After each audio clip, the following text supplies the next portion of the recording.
Sino ang corrupt? Yung mga congressman na yan na nag-hearing, anong sinasabi nila? Pagkatapos, pag na-off na ang mic, pag wala ng media, pasensya na kayo ha.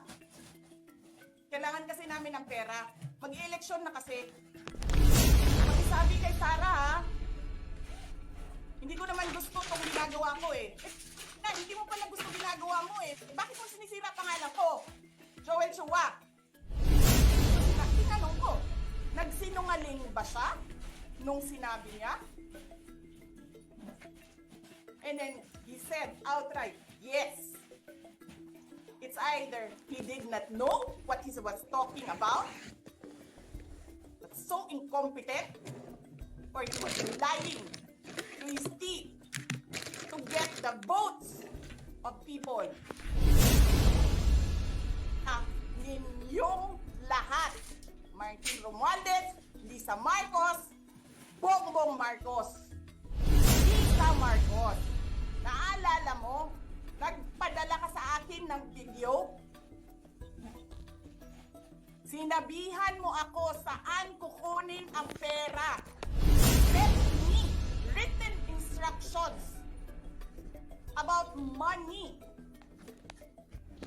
Millions a month.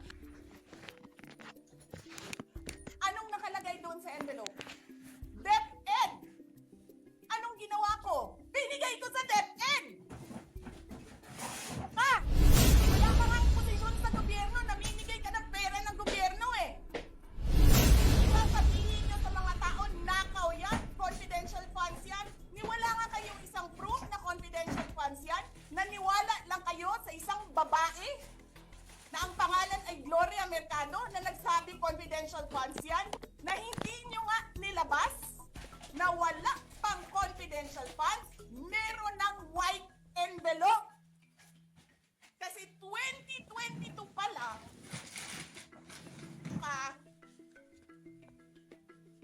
may utos na ng pera sa DepEd. Tapos kami yung nagsisinungaling. Nagpipigil ako eh.